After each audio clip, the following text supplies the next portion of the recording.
Definite. और container है आपके पास, उसमें नहाने, धोने, हर किस्म का निज़ाम मौजूद है। वॉशरूम मौजूद है, कपड़े बदलने का निज़ाम मौजूद है, केपी हाउस क्यों जाना है? वो कंटेनर सेल्फ सफिशिएंट होता है, हमें पता है लीडर्स के कंटेनर का। कोई खास नहाना थोड़ी है जो आपने, मेरा मतलब वहाँ उसके अंदर शावर का निज़ाम मौजूद होता है। जब जो इस किस्म के कंटेनर्स होते हैं। तो मेरे ख्याल में अच्छा देखिए इसमें 2 राय हैं। जी। एक राय तो ये है कि गंडापुर साहब को ये बताया गया कि ये आपको चीफ मिनिस्टरशिप से हटवाने का इमरान खान का प्लान है। कि बंदे मर जाएँगे, लाशें गिर जाएँगी, टी चौक पे फसाद हो जाएगा, धरना हो जाएगा और उसके नतीजे में आपकी वज़ारत आला चली जाएगी, आपकी कुर्बानी हो जाएगी, आप डिसीट हो जाएँगे, आप पे पर्चे हो जाएँगे। तो इमरान खान ने एक तरफ अपना वो मकसद हासिल करेंगे, दूसरी तरफ आपकी छुट्टी हो जाएगी। और कोई ऐसी कॉल्स भी सुनाई गई, जिसमें ये था कि जी ग इस तरह गंडापुर आउट हो जाएगा। तो जिसके बाद गंडापुर ने जो है वो ये धरना ना किया और उसने सारा प्लान जो है पीटीआई का वो सबोटाज कर दिया। और वो आराम से केपी असेंबली आया और उसने आके अपनी जो तकरीरें की हैं, देखिए जो वो तकरीरें कर रहे हैं उसमें तो वो एस्टेब्लिशमेंट को बेल आउट कर रहे हैं। जो तकरीरें कर रहे हैं उसमें गवर्नमेंट को बेल आउट कर रहे हैं। तो इसलिए मेरे ख्याल में इमरान खान को इस वक़्त गुस्सा होगा तो गंडापुर पे होगा, मुझ पे या आप पे तो हो नहीं सकता। जिसने उनका प्लान नाकाम बनाया, पूरी पीटीआई का प्लान जिसने नाकाम बनाया वो गंडापुर है।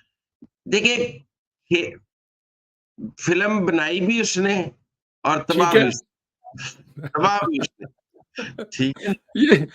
ये मजे की लाइन है कि फिल्म बनाई भी गंडापुर ने, तबाह भी गंडापुर ने की। तो सर अब ये जो तकरीरें कर रहे हैं वो असेंबली में खड़े होकर 2 दिन से, इससे तो जो उनके हमायती यूट्यूबर है उनको गालियां निकाल रहे हैं, तो ये इनको करने की जरूरत है? देखिए, ये तो उनको पता है ना कि उन्हें गद्दार कहा जा रहा है। जी। आप शहजाद अकबर का पीलॉग पढ़ लें, आप शहबाज गिल देख लें, आप और जो देख लें, तो अब वो अपनी पोज़ीशन तो क्लियर करना चाहते हैं ना। पोज़ीशन क्लियर करने के लिए वो रोज़ बात कर रहे हैं। अब मैं समझता हूँ इससे अच्छी खामोशी थी, कि वो खामोश हाँ। मेरा मतलब बात इब्हाम में रखते हैं कि मैं वक़्त आने पर बताऊँगा मैं कहाँ था। मैं मुल्क के कौमी मफ़ाद में भी बताना नहीं चाहता कि मैं कहाँ था, लेकिन अगर मुझे ज़्यादा तंग किया तो मैं बता दूँगा। उन्हें कोई इस किस्म की लाइन लेनी चाहिए थी। कुछ कहते भी ना और कह भी जाते। अब उन्होंने जो क लाइन ले ली है, सब कह रहे हैं झूठ बोल रहा है, झूठ बोल रहा है, झूठ बोल रहा है।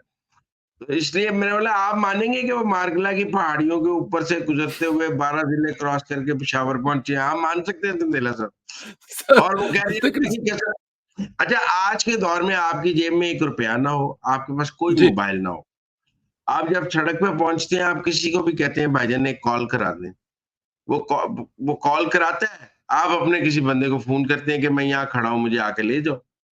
इस्लामाबाद और पेशावर में कौन-सा मतलब 12 घंटे का फ़र्क था कि इन्हें 30 घंटे लग गए हैं। ये किसी को भी वहाँ फ़ोन करते हैं, आप मेरी बात समझे हैं? जी बिल्कुल। तो मेरा ख़्याल है कि ये हमारा एक दोस्त है ना पिछले दिनों अगवा हो गया, उन्होंने उसको बिलस्तर के जंगलों में छोड़ा। वो वहाँ से निकला पेट्रोल पंप पे पहुँचा, उसने पहला काम किया घर फ़ोन किया, वो आके पेट्रोल पंप से उसे ले गए। तो ना आपने 30 घंटे किसी को कॉल की, ना आपने किसी को बताया, आप पैदल जंगलों में चलते रहे, ये इमरान रियाज़ खान ही यकीन कर सकता है। हमारे यकीन में नहीं आती ये बात। सर उन्होंने ये भी कहा कि मैंने डीपीओ के पास गया जब मैं केपीके में दाखिल हुआ, तो डीपीओ ने कहा जी क्योंकि मुझे अपने बच्चों की जिंदगी प्यारी है, मैं आपकी कोई मदद नहीं कर सकता। सर ये बात तो कौन मान है? लेना सर। एपी का डीपीओ है तो बदल दें उसको सुबह। हाँ, अरे चीफ मिनिस्टर है यार, केपी का डीपीओ है उसको सुबह बदल दें। बल्कि अब तक उसे सूबे से सरेंडर कर दें। आप मान सकते हैं कि डीपीओ के कमरे में चीफ मिनिस्टर जाए तो डीपीओ के मैं आपकी मदद नहीं कर सकता। हाँ, पंजाब का डीपीओ हो तो मैं मान लूँ, इस्लामाबाद का कोई डीपीओ मैं मान लूँ, केपी का डीपीओ ऐसे कर सकता है। उन्हें पुलिस प्रोटोकॉल दे रही है, आज भी दे रही है, अभी भी आज भी उनके पास प्रोटोकॉल है। ये कैसे हो सकता है? उनके हाथ का लगाया हुआ डीपीओ उनको कि मैं आपकी मदद नहीं कर सकता। और अगर कोई चीफ मिनिस्टर इतना ही कमज़ोर है कि उसके उसके सूबे का डीपीओ उसकी मदद नहीं कर पा रहा, तो उसे चीफ मिनिस्ट्री छोड़ देनी चाहिए। वो कोई और काम कर ले। जो उसका असल काम है वो कर ले। क्या इस दौरान कहीं उसकी इमरान खान से मुलाकात तो नहीं करवाएगी सर? मेहताब हैदर ने ये स्टोरी दी है, लेकिन मैं नहीं इस पे यकीन रखता। हम्म। देखिए, अगर इमरान खान से उनकी मुलाकात कराई गई होती और इमरान खान की मर्जी से सारा कुछ हुआ होता, तो फिर इमरान खान की मुलाकातों पर पाबंदी लगाने की क्या जरूरत थी? कुछ तो ऐसा हुआ है ना जो इमरान खान की मर्जी के मुताबिक नहीं है, जो इमरान खान की मुलाकातों पर पाबंदी लगाई गई है। आपने 190 मिलियन पाउंड वाला केस भी डिले किया, सारा कुछ किया है, तो कोई तो ऐसा काम हुआ है ना जो खान की, जिसके बारे में ये है कि अगर खान बोलेगा तो कुंडा ही खोल देगा। तो गंडापुर के बारे में कुंडा खोलेगा ना, तो इस वक्त जो पाबंदी है वो तो गंडापुर को बचाने के लिए लगाई गई है कि खान साहब उसके पतलून ना उतार दें। मैं नहीं मानता हम्म। कि गंडापुर ने जो कुछ किया है वो खान साहब की मर्जी से किया। खान साहब को क्या हासिल हुआ? खान साहब या की तो दुकान चल रही थी धरना लगने से, धरना उजड़ने से उनकी क्या दुकान चली? खान साहब की तो नाकामी है धरना ना लगने से। बिल्कुल इसे हम्म। तो ये जो खान पर पाबंदियां लगाई गई हैं सर, इसको कैसे देखते हैं आप? ये ठीक कदम है, पाबंदी लगाई है मुलाकात पे, ना को अंदर की बाहर, ना बाहर की अंदर? वैसे तो आपको पता है नवाज शरीफ की मुलाकात पर भी पाबंदी होती थी, मरियम नवाज की मुलाकात पर भी पाबंदी रही है। ये तो इमरान खान की खास जेल है कि रोज जर्नलिस्टों से बात कर रहा है, वरना कोई कैदी कर सकता है। ये तो मेरा मतलब है खास जो है रियायत दी गई है। लेकिन अभी जो 18 तक पाबंदी लगाई गई है, एक तो गंडापुर को बचाने के लिए लगाई गई है और दूसरा मेरा ख्याल है तरमीम करने के लिए लगाई गई है। ये दो स्ट्रेटेजिक मामलात हैं, ये करने के बाद पाबंदी उठा ली जाएगी।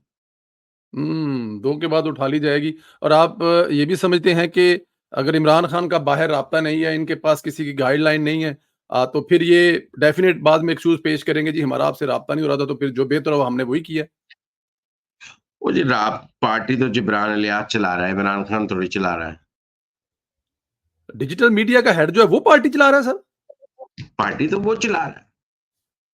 वो बैरिस्टर गौहर को भी डांटता है ऐसे जैसे जीएम नायब कासिद को डांटता है। जिसके पास इमरान खान का ट्विटर अकाउंट है, जिसके पास पीटीआई के ट्विटर हैंडल्स हैं, सोशल मीडिया हैंडल्स हैं, पार्टी उसके पास है। ठीक कह रहे हैं, पार्टी तो उसी के साथ है। अच्छा, ये जो इमरान खान साहब आखिरी हद तक चले गए हैं, देखें इससे ज्यादा और क्या हो सकता है जब आपके मुल्क में एसओसी होने जा रही है और इमरान खान साहब ने वहां पर ये सारा प्लान भर दिया है, तो क्या आने वाले दिनों में इसको इमरान खान को भी इसका कोई कुछ सख्ती बर्दाश्त करनी पड़ेगी जेल में? हो सकता है सर उसको भी जरा इसको सबक सिखाने वाले आ जाए कि भी आओ भाई, अगर तुम कर रहे हो तो फिर हमारी भी आ रही है, या फिर वो देसी मुर्गी कुकड़ी चलता रहेगा सब? सर देखिए बात बताऊं क्या है, वो जज साहब समाअत के लिए आते हैं ना जेल में, जी। पहले पूछते हैं कौन कौन सी दरखास्तें हैं, मुलाकातों की, सहूलतों की, सारी ओके कर देते हैं। बाकी किसी की तो ऐसे ओके नहीं होती थी ना, फिर जेल का अमला क्या करे जब जज इजाजत देते हैं? आप बताएं, इस्लामाबाद हाई कोर्ट के एक जज साहब ने ये ऑर्डर किया हुआ है कि उन्हें वकील मिलेंगे, उस वक्त लोकल कमीशन साथ होगा, वुकला की गाड़ी अंदर तक जाएगी, तनाई में इस तरह की मुलाकातें कैदियों की कभी अदालतों ने इंश्योर की हैं? तो ये जो उनको जेल में सहूलियात हैं, ये तो अदालतों ने लेके दी हुई है ना, हुकूमत ने नहीं दी हुई। वो सुबह ऑर्डर करते हैं और सहूलत मिल जाती है, तो ये तो जुडिशियल सहूलियात हैं, ये कोई एडमिनिस्ट्रेटिव सहूलियात नहीं है। और जब तक जुडिशियल सहूलतकारी मौजूद है, तब तक जुडिशियल सहूलियात भी मौजूद रहेंगी। तब तक वो मौजूद रहेंगी। अच्छा सर, ये जो पीटीआई की क्यादत सारी की सारी है, इस्लामाबाद के तीनों एमएनए जो पीटीआई के टिकट पे जिन्होंने इलेक्शन लड़ा था, वो हर रोज टीवी पे बैठ के दावे कर रहे हैं हम तो जीते हुए हैं जनाब, ये सारे नून लीग वाले हारे हुए हैं। लेकिन कोई भी क्यादत, किसी भी तरह की क्यादत इस्लामाबाद में लीड क्यों नहीं कर रही थी? अच्छा, एमएनए को और सेनेटर्स को तो इमरान खान ने लीड करने से मना किया था, ठीक है। क्योंकि आगे आईनी तरमीम थी, तो उनका ख्याल था कि एमएनए गिरफ्तार ना हो जाए, सेनेटर्स गिरफ्तार ना हो जाए, और सिर्फ एमपीएस की और ओहदेदारों की ड्यूटियां लगाई गई थी। लेकिन पंजाब असेंबली में कुछ 125 से ज्यादा वो हैं एमपीए। कहाँ था बचर, पंजाब का leader of the opposition? Even KP के भी सारे एमपीए नहीं मौजूद थे। तो लिहाजा ये एमएनए के पास है, तो सारों के पास एक वजह है ना कि हमें इमरान खान ने कहा था कि आपने इस एहतजाज में शरीक नहीं हो, तो वो शरीक नहीं हुए। वो एसी वाले कमरों में बैठ के वीडियो अपलोड करते रहे और कारकुन बार मार खाता रहा। इसमें तो कोई शक नहीं होता, तो यही रहा। लेकिन ये जो इमरान खान साहब का इंतहाई सख्त कदम है कि वो मुआशी तौर पर पाकिस्तान को कमजोर करे, आपको लगता है कि इमरान खान साहब इतना आगे आज जा सकता है और उसके बाद ब्लैकमेल हो सकती है एस्टेब्लिशमेंट इमरान खान से मुज़ाकरात करने के लिए, इस लेवल तक ला सकता है इमरान खान? देखिए वो कोशिश कर रहे हैं, 9 मई को भी उन्होंने ये कोशिश की, आईएमएफ को खत लिखकर भी उन्होंने ये कोशिश की, यूएस कांग्रेस से करारदाद मंजूर करा के भी ये कोशिश की, यूएन के ऑब्जर्वेटरी ग्रुप से करारदाद मंजूर करा के भी ये कोशिश की। लेकिन वो ये कोशिश बार-बार कर रहे हैं कि वो पाकिस्तान की एस्टेब्लिशमेंट को इस बात पर मजबूर कर दें कि वो उनके साथ बात करे और उनको मौका दे दे। लेकिन फिलहाल तो एस्टेब्लिशमेंट ने उनकी हर कोशिश नाकाम बनाई है। 9 मई से लेके कल ये इस्लामाबाद चढ़ाई तक हर बार एस्टेब्लिशमेंट ने कहा है कि हम बात नहीं करेंगे बल्कि सख्ती से निपटेंगे। या अब इस्लामाबाद वाला भी उन्होंने अपनी सख्ती और हिम्मत से निपटा है, लेकिन उन्होंने बात नहीं। उन्होंने बात तो इसमें इसमें तो कोई शक नहीं है, बात नहीं की। सर काजी साहब बहुत थोड़े दिन रह गए हैं, क्या काजी साहब ने कोई हामी भरी है? काजी साहब जा रहे हैं, रुक रहे हैं, क्या हो रहा है? कोई क्या खबर है सर? देखिए काइद साहब की मर्जी तो नहीं चलनी। ये तो अगर आप आईनी तरमीम कर लेते हैं और कोई फेडरल कॉन्स्टिट्यूशनल कोड बना लेते हैं और उसमें काइद साहब चीफ जस्टिस के तौर पे जा सकते हैं तो वो ज़रूर जाएँगे।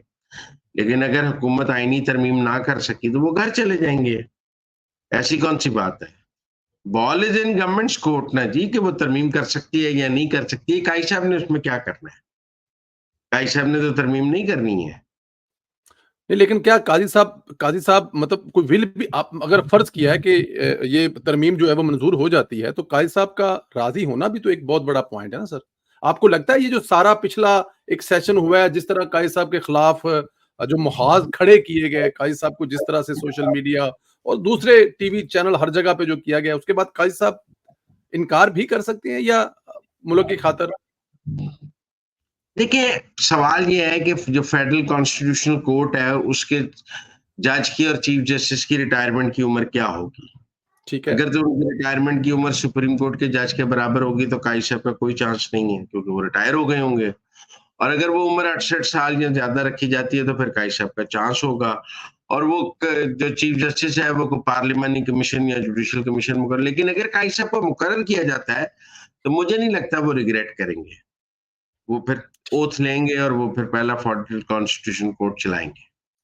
ठीक है। क्या होगा अगर ऐसा हो जाता है, तो ये जो सुप्रीम कोर्ट के जज बैठे होंगे, हेडलाइट्स में नहीं आएँगे, टिकर नहीं चलेंगे, तो आप समझते हैं कि ये जो जिस वजह से की जा रही है वो मकसद पूरा हो पाएगा?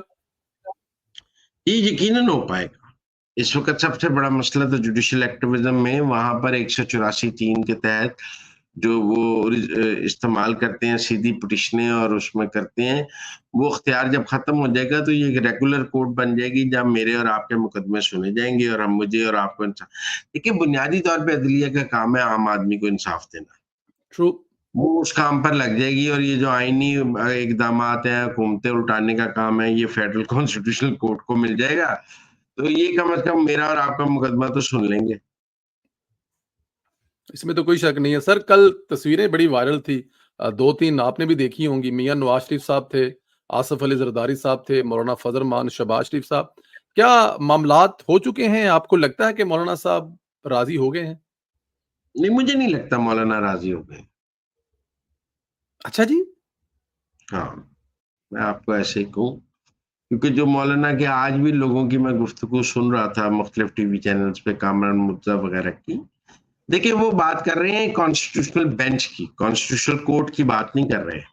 हुँ। तो बेंच बनाना तो गुनाह बेइज्जत है, मैं नहीं समझता उस पे हुकूमत मानेगी। तो मुझे नहीं लगता अभी फिर वो कह रहे हैं कि जी एससीओ समिट के बाद कर लें तरमीम। जी। देखिए टाइमलाइन बहुत ज़बरदस्त है, तो मुझे नहीं लगता कि ये पहले करना चाहेंगे। अगर वोट पूरे हों और अगर मौलाना वाला आइडिया मुझे नहीं लगता चलेगा। मौलाना साहब का मतलब जो डिमांड है, वो डिमांड ओरिजिनल डिमांड है या मौलाना साहब इसके बदले कुछ चाह रहे हैं या मौलाना साहब के पास कोई अपना भी कोई ऐसी सिवाय इसके कोई उनके पास कोई आईनी तरमीम का कोई और भी तो मसवदा होगा ना सर? असल मकसद है क्या? मौलाना साहब के दिमाग में चल क्या रहा है? मौलाना गुस्से में है कि मुझे केपी में इलेक्शन हरवा दिया आपने, मेरी सियासत खत्म कर दी है, तो मेरे साथ धोखा हुआ है और वो एस्टेब्लिशमेंट से अपना बदला ले रहे हैं।